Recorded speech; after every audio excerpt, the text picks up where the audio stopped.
Welcome to WorksheetCloud Grade 9 English. I'm so happy to be back with you today. I know with the new schedule there have been a few breaks and I'm just really glad that I get to see you again. If you have any questions, as always, please contact grade9@worksheetcloud.com. Any queries, anything that maybe didn't make 100% sense to you and you want more clarity, email and we'll get back to you with any necessary information that you need. Okay, so let's get going. I know that we are just past midweek, past that, slump where you kind of feel, everything's dragging to the weekend. But I thought when I saw this motivation, it really, really rings so true and so relevant to our lives at the moment. I'm going to read the quote to you. Don't be afraid to start over. It's a new chance to rebuild what you want. And I just want to urge you in this time of isolation to really make sure that when we return to normal life, that you return to the things that mean the most to you, and you eliminate anything that actually wasn't bringing you joy or serving you a purpose. So don't be afraid to make those changes. We have this amazing opportunity right now to rebuild and restart, and I think it really is something we need to grasp with both hands. So remember, change is not bad, and the changes we're going through now allow you to kind of create a little bit more of your own future path. Let's have a look at today in history. In 2004, so 16 years ago, I always need to check my maths, 16 years ago was the final episode of the popular TV sitcom Friends. And this is my ultimate favorite. It is so funny. I love this show. And I still remember watching the final episode 16 years ago. But yeah, it's such a cool and such an awesome sitcom. And this day is when it finished 16 years ago. All right, so let's get to what we're actually here for today. So what do you need? You need pen, paper, and some good old-fashioned interpretation skills. We're going to build on those skills today so that at the end of this lesson, you feel confident to interpret and analyze the word given. So what are we actually doing today? We are looking at literal language, figurative language, and then honing in specifically on idioms, which is a part of figurative language. Right? So a little bit more in depth of what does it literally mean? But where's that extra second layer to the meaning? I'm going to start with a video clip that just gives a basic introduction into what literal and figurative language is. And then from there, we'll build on our own activities and our own. Okay, so let's get the video playing. As I said, just a basic introduction into figurative and literal language.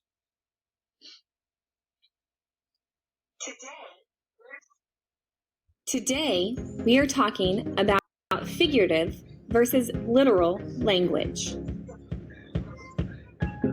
So, what is figurative language, you ask? Figurative language is when you use a word that does not have its normal, everyday, literal meaning. Here are some examples of figurative language. First, it's raining cats and dogs. You might think it looks something like this, but actually it's just raining really hard. Another example is it's 1,000 degrees outside. No, we're not on a scorched planet. It's just really hot. There are different types of figurative language. These include similes, metaphors, hyperboles, personification, alliteration, idiom, and onomatopoeia. Don't worry about memorizing all those right now. We're going to learn more about that later. Okay, so what is literal language? Well, literal language means exactly what it says and nothing more. Now for some examples of literal language. First, it is raining hard. Literally means it is raining really hard. The second one, it is a warm day. You notice it says exactly what it means. Now let's decide, is it figurative or literal? The ice cream was calling my name. What do you think? Can ice cream really call your name? No, that makes it figurative. I wanted to eat the ice cream. That's the literal one. Now you know the difference between figurative language as I said, and a literal nice language. Introductory video. And I think what I've realized a lot with literal and figurative language is that a lot of people confuse it. So as you can see on the screen, it says choose your words. And think back, how many times have you used the word literally and actually you mean figuratively? So if I have to say, I'm literally so tired I could sleep for 10 years. No, that's not literal. We often use literally as almost a sarcastic comment, and we're using it completely incorrect or incorrectly. So literal language is when you write or say something and that's exactly what you mean. You don't have any type of underlying innuendo. It stays the same the whole time. You're not trying to make any type of inference. You are literally saying something as it is. So my previous example, when I say to you, oh, I'm so tired, I could literally sleep for 10 years. That was wrong. That was figurative. But if I had to say to you, I'm really tired, that's literal. I really am feeling very tired. So literal, careful, it's exactly what you mean. And a lot of people confuse it. Obviously then, on the other hand, figurative language is the opposite of literal. It's when there's an underlying or a second layer to what you've said. And it very often includes the normal figures of speech that we already know. The similes, personification, metaphor, all of that is figurative language. So, now, like I've said, where do we find figurative language? It is everywhere in our poetry. It is everywhere in your language analysis. And it's always a good tool to include into your writing. So it really affects every part of English that you do. The first place you can find figurative language is in hyperbole. Hyperbole, it's when you exaggerate. So what I actually said to you just now, I'm so tired I could sleep for 10 years. He was so hungry that he ate 1,000,000 pieces of pizza. I mean, as much as we'd like to, I don't think anyone can eat 1,000,000 pieces in one sitting. That's an exaggeration and it's figurative. It's not literal. We hope.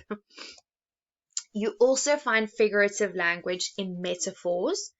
Metaphors are comparison between two things without using like or as.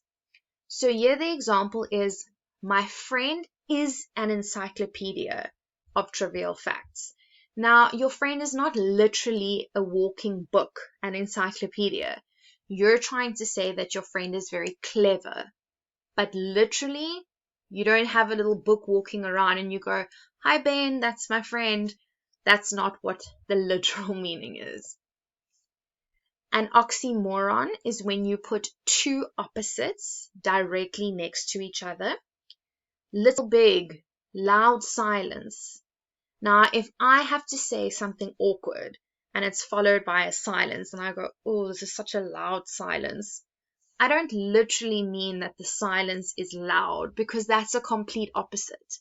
But I'm trying to figuratively say, oh, this is awkward. Personification also employs figurative language. So it's when you give a human characteristic to an inanimate object. Example, the sun smiled on the angry cloud. Now we know a cloud cannot be angry. That's not literal. But if it's storming outside, then we can figuratively say, oh, the cloud's angry. Literally, we would say, there's a storm. Okay, so figurative, like I said, it's not always something that's real or possible. It's more an expression that tells you what the literal is. A simile is where you'll also find figurative language. A simile is a comparison of two things using like or as. She was as quiet as a mouse. Now, we're not saying that she literally is a mouse. We're not even saying that she's literally that quiet. We're just trying to emphasize that she isn't making a sound. You'll also find it in alliteration. Alliteration repeats the same consonant or beginning sounds in words at the beginning. Crazy crickets crisscross their legs. Now, we're not actually saying that if you look outside, you'll see a bunch of bugs or insects crossing their legs, sipping on some water. So I'm not sure if you actually know, but when crickets or locusts or cicadas, when they make that very high shrieking sound, it's called stridulation, and they rub their legs together to cool them down, and that's the sound it makes. So I guess literally this could refer to stridulation, but figuratively they're not sitting crossing their legs. Okay, but it's a good reference. We all know how irritating that sound can be, but actually that's what they're doing to cool themselves down. Then idioms. Figurative language goes with idioms hand in hand. An idiom is an expression that does not mean exactly what it says. So pretty much what we've been doing. Example, she has ants in her pants. Now, if I'm moving around the whole time, getting up, sitting back down, I don't actually have ants crawling in my pants, but it means that I'm very restless. So it's not literal, there are no ants, but the meaning is that I'm just very restless. Right, so with that mention now of literal and figurative language, I want you to pause the video once I'm finished speaking. And what I'd like you guys to do is to tell me, or write it down, what these sentences literally mean. Okay, so I want a literal meaning. So pause and we'll discuss. All right, so let's start here with number 1.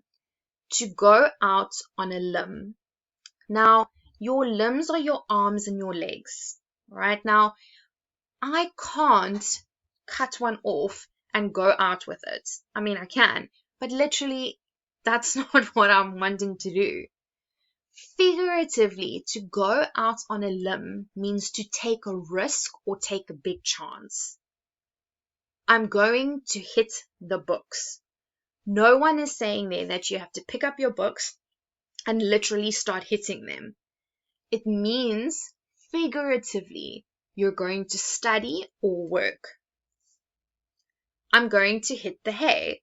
Again, no one's going to come deliver bales of hay to your house and you're going to stand and hit it. It means you're going to sleep. You've hit the nail on the head. Now, yes, you might take a nail and hammer it. That's literal. But if we're hitting the nail on the head figuratively, it means we're spot on. We are 100% right with something. You let the cat out of the bag. Now, yes, literally, it means you have a cat in your little bag and you let it out. But figuratively, you let the cat out the bag means you've spilled a secret. You've told something or you've ruined a surprise that you weren't supposed to. Don't spill the beans, right? So literally holding a can of beans and it spills, but figuratively it means keep your mouth shut. Don't say anything. You are the new kid on the block. So literally it could mean you've moved into a new neighborhood. But figuratively, it means you're new to the group, you're new and you don't know everything yet. I'm sitting on pins and needles. Now, literally, we all know that feeling. I know a lot of you get it in assembly, where you're sitting and you can start feeling your leg going dead and pins and needles, but that's literal. Figurative means you're excited, you're anxiously waiting, you're on pins and needles. Put a sock in it. No one actually means take a sock and put it somewhere. That's literal. To put a sock in it means to stop talking. Right, so there you can see that literally doing something versus figuratively speaking about it, completely different. Right, and that has also brought us now to idioms. A lot of what we did now was complete idiomatic expression. So I'm going to play this video, just a short part of it, as an introduction to idioms before we get to our activity. Okay, let's go. English idioms. Okay, take 2. Let's try again.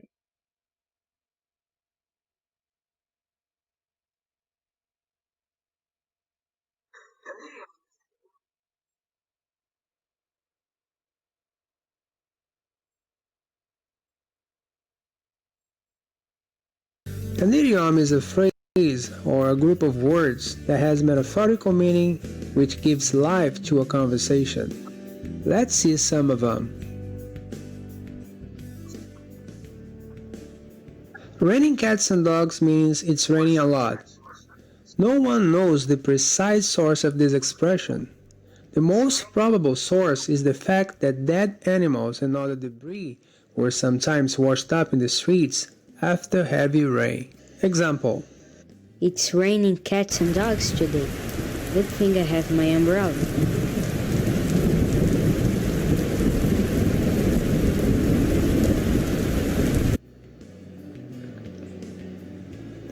Hold your horses means hold on, stop.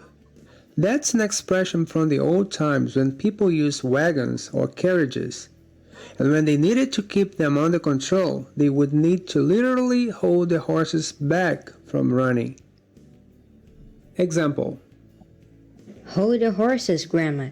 That's probably fake.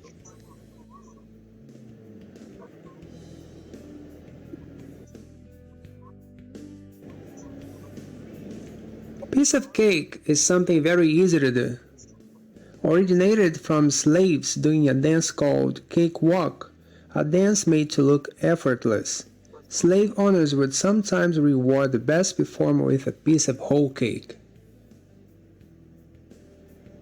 Example: This math equation is a piece of cake.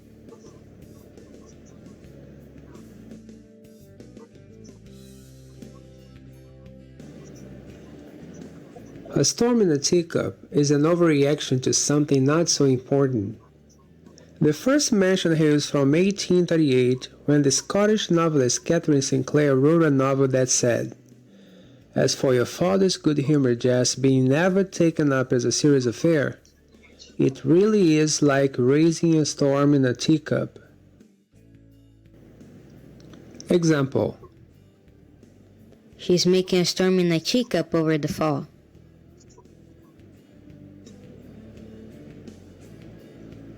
Kick the bucket. Kick the bucket means to die. This term is derived from when suicides were common by a person preparing to hang himself and used a bucket to stand on, and then kicked the bucket. Nowadays, the expression is used in any kind of death situation.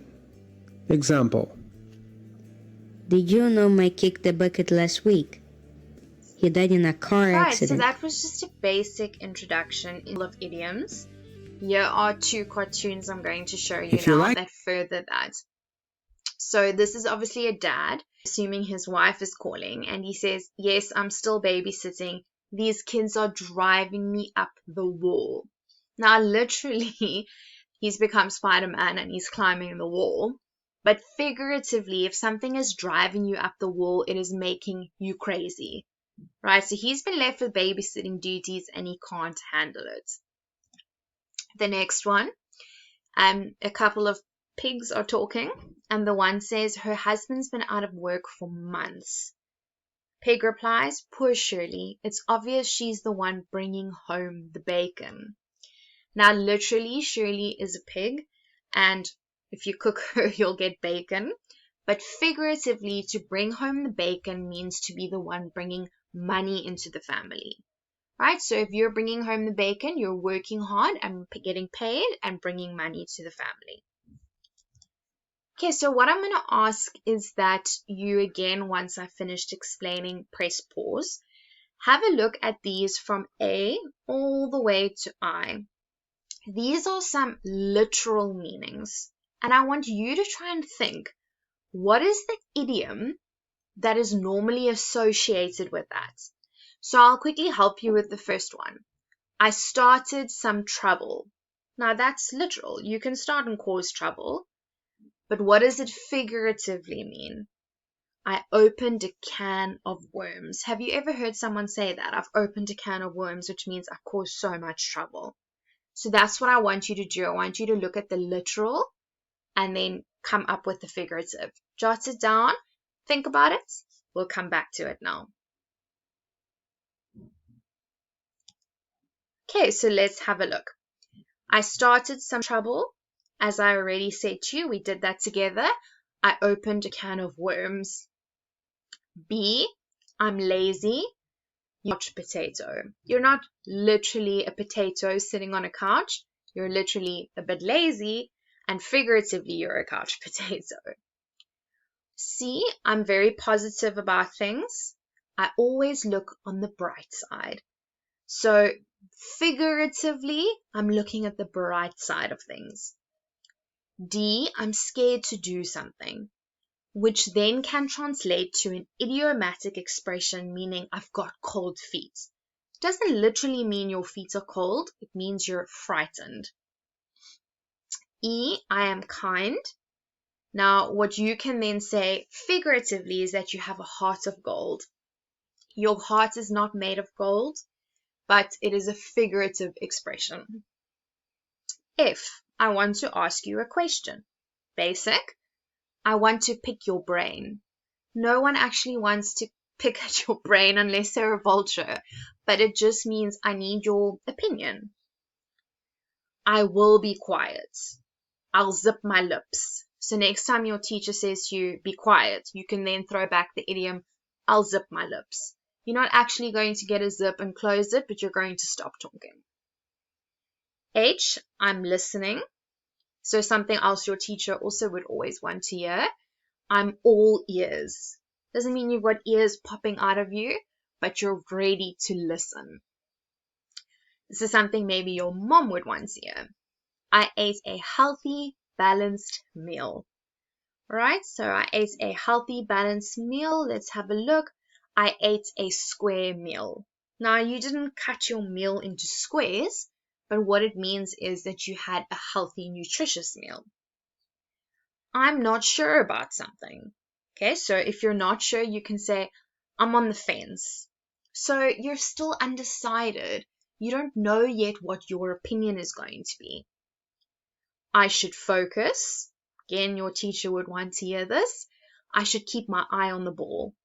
Right, so no one's saying that they're going to bounce a ball and you need to watch it. What they're saying is you need to stay in the zone, focused. I went crazy. I lost my mind. You didn't lose your mind. Your brain's not lying there somewhere ready to be picked, but it just means that you maybe got very angry or upset. Okay, so like you can see, the idioms have very, very different meaning to literal language, but it means something that then can translate into literal. Right, I'm going to just share this last video with you. I thought it was really cute. It's of a boy who did a project for school, and he entitled it, If Idiom. Quite a long video. I don't think I've got the whole one playing here, yeah, but let's have a look.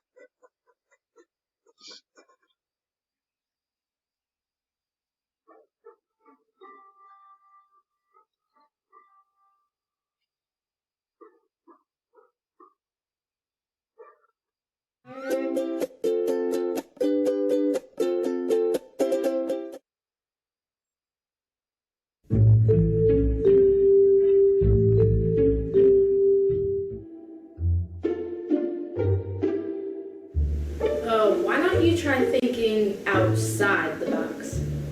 Oh, right.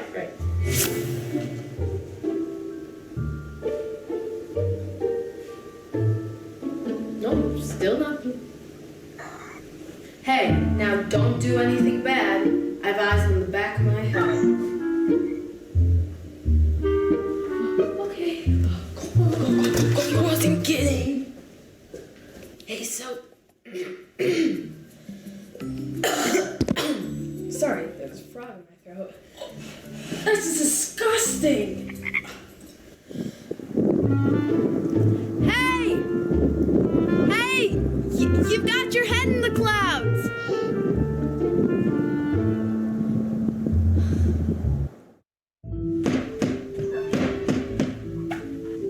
Oh, hey, give me a hand. Oh. Here. Thanks.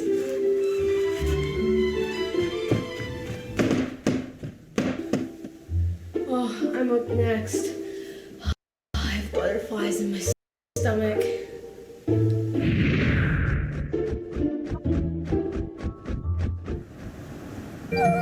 It's raining cats and dogs!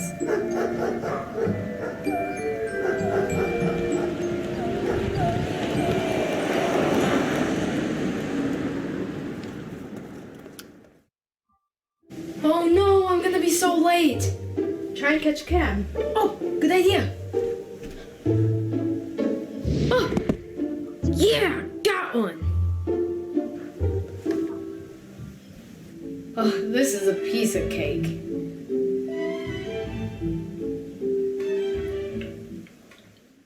I think I'm gonna hit the hay.